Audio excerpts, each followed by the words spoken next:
Bismillahirrahmanirrahim. Assalamualaikum warahmatullahi wabarakatuh.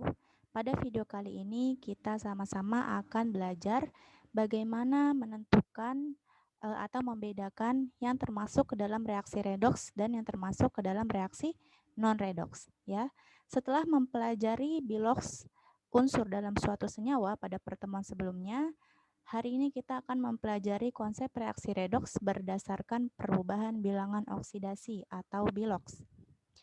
Oke, pada konsep yang ketiga ini yang dimaksud dengan reaksi oksidasi adalah reaksi yang mengalami peningkatan bilangan oksidasi. Sedangkan reaksi reduksi adalah reaksi yang mengalami penurunan bilangan oksidasi. Jadi kebalikannya ya. Oke, di sini ada contoh suatu reaksi kimia ya.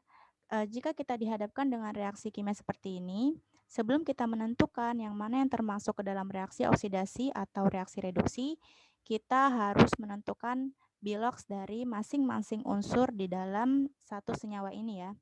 Contoh di sini pertama kita akan membahas menyelesaikan bilangan oksidasi dari senyawa SnCl2.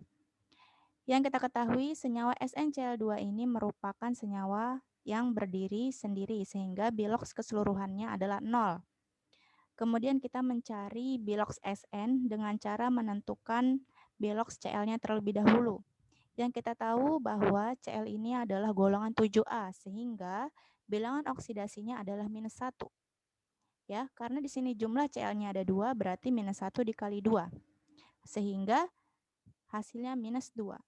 Kemudian kita substitusikan nilai Sn, berarti nilai Sn sama dengan 0 ditambah plus 2.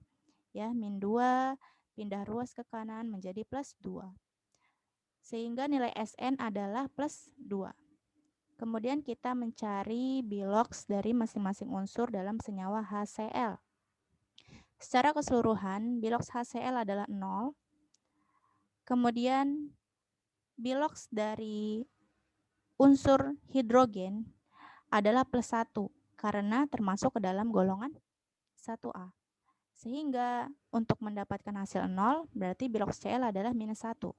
Sesuai berarti dengan golongannya yaitu 7A. Kemudian kita mencari biloks dari senyawa SnCl4. Ya, di sini Cl adalah golongan 7A sehingga -1, -1 dikali 4 sama dengan -4. Kemudian kita substitusikan nilai Sn sehingga didapat nilai Sn sama dengan plus 4. Kemudian kita mencari biloks dari masing-masing unsur dalam senyawa Hi. Ya. Hidrogen golongan 1A berarti muatannya plus 1. Kemudian yang dicari I-nya. Kemudian I sama dengan 0 dikurang -1.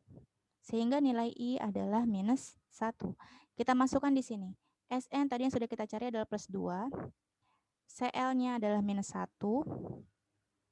I2 0. Kenapa 0? Karena I2 ini adalah senyawa atau unsur yang berdiri sendiri ya. Kemudian H golongan 1A plus 1, Cl min 1. Kemudian Sn yang sudah kita cari, Sn nilainya adalah plus 4. Kemudian Cl minus 1. Hidrogen plus 1 dan iodida min 1 ya. Jadi untuk di sini Miss tekankan kembali untuk koefisiennya di sini angka yang terdapat di depan senyawa ini tidak mempengaruhi nilai biloks dari masing-masing unsur ya. Nah, kemudian yang dicantumkan angka yang di bawahnya ini adalah masing-masing unsurnya. Di sini Cl2, kenapa enggak min 2, Miss? Karena di sini bukan Cl2-nya yang ditulis, tapi Cl1-nya atau Cl-nya aja, berarti minus 1. Sehingga di sini Cl4-nya ditulisnya juga -1, bukan -4. Ya. Nah, kemudian setelah kita menentukan semua biloks unsurnya, kita tentukan mana yang mengalami oksidasi dan mana yang mengalami reduksi. Nah, di sini bisa kita lihat sama-sama. Sn pada senyawa SnCl2 mempunyai biloks plus 2. Sedangkan Sn pada senyawa SnCl4 memiliki biloks plus 4. Dari 2 berubah menjadi plus 4 berarti mengalami kenaikan. Ya, reaksi yang mengalami kenaikan bilangan oksidasi merupakan reaksi oksidasi. Kemudian di sini kita lihat biloks I dalam senyawa I2 adalah 0. Sedangkan biloks I dalam senyawa Hi adalah -1. Dari 0 berubah menjadi -1 berarti mengalami penurunan. Ya, reaksi yang mengalami penurunan bilangan oksidasi adalah reaksi reduksi. Nah, kemudian berarti reaksi ini merupakan reaksi redoks. Kenapa? Karena dalam reaksi ini masing-masing unsur atau senyawanya mengalami oksidasi dan mengalami reduksi. Ya, jadi reaksi redoks adalah reaksi kimia yang mengalami reaksi oksidasi dan reduksi. Kemudian yang kedua, di sini ada contoh persamaan kimia yang kedua. Ya, pertama kita tentukan masing-masing biloks dari atom-atomnya. Kita tentukan yang CuO terlebih dahulu. Secara keseluruhan biloks CuO adalah 0. Kemudian di sini O yang kita tahu O adalah golongan 6A. Sehingga biloksnya adalah -2. Kemudian kita cari nilai Cu. Berarti nilai Cu di sini adalah 0 ditambah +2 sama dengan +2. Kemudian kita cari biloks HCl ya. HCl, H itu adalah golongan 1A+1, Cl golongan 7 adalah -1. Sehingga hasilnya 0 sama. Kemudian biloks CuCl2. Cl golongan 7A, muatannya -1 karena ada 2 dikali 2, jadi -2. Kemudian nilai Cu di sini kita substitusi sehingga 0 ditambah +2 hasilnya adalah +2. Kemudian kita mencari biloks dari H2O. Ya, secara keseluruhan biloks H2O adalah 0. Kemudian O yang kita tahu O adalah -2. Muatannya karena golongan 6A. Hidrogen golongan 1A+1 karena hidrogennya ada 2 dikali 2. Ya, sehingga hasilnya +2 ditambah -2 hasilnya 0.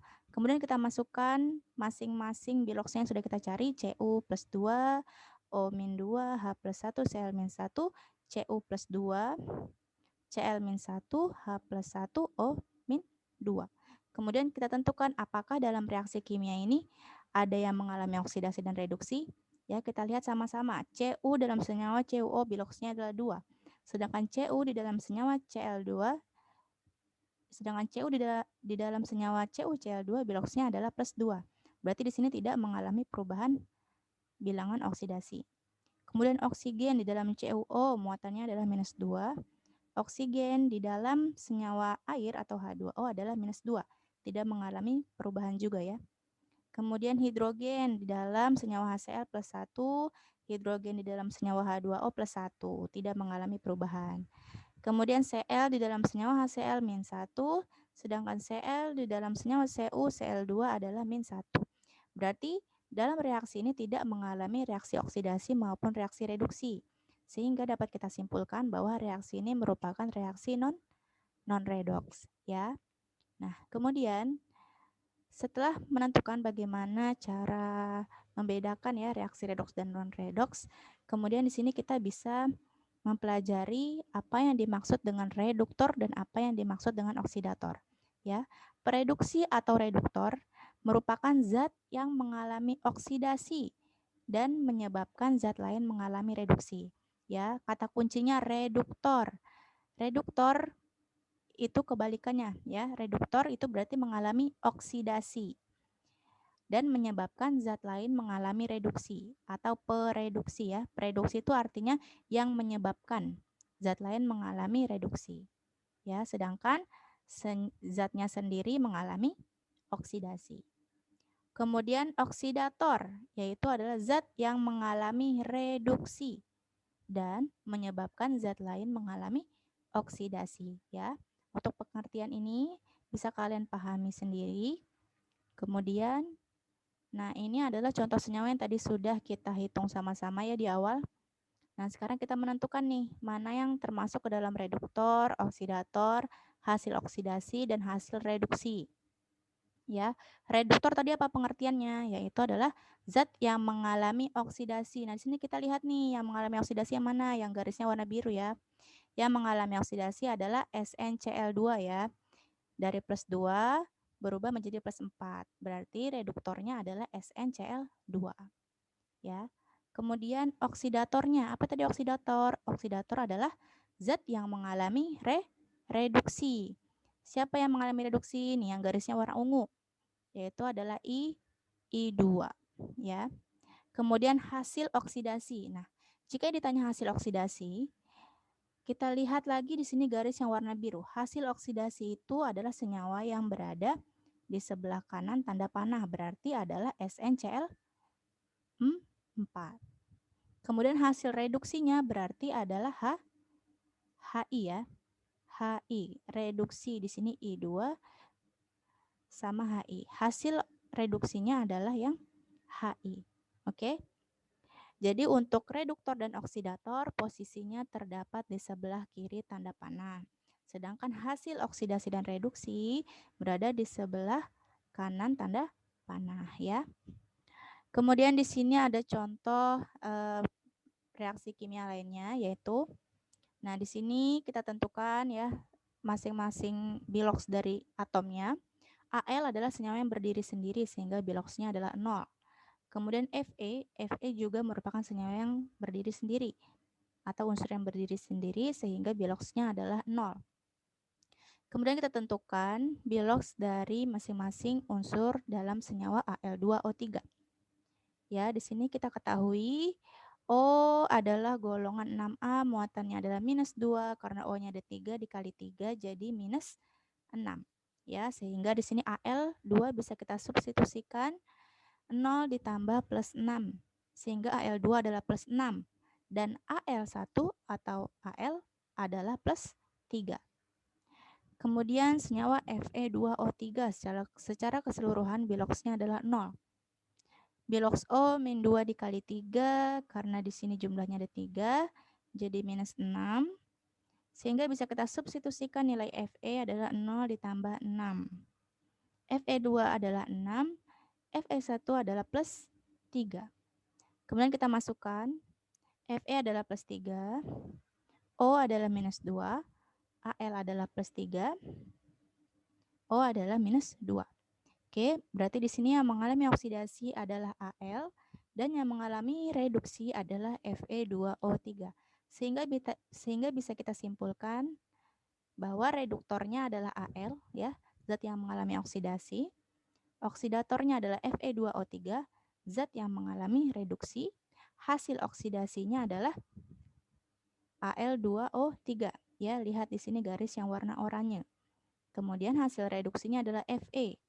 Ya, di garis yang warna biru. Oke, di sini kalian bisa bedakan ya, yang mana reduktor, oksidator, hasil oksidasi, dan hasil reduksi. Oke, untuk selanjutnya bisa kalian pahami. Untuk video kali ini hanya bisa Miss jelaskan secara singkat ya rangkumannya, insya Allah bisa kalian pahami. Oke, wabillahi taufiq wal hidayah. Wassalamualaikum warahmatullahi wabarakatuh.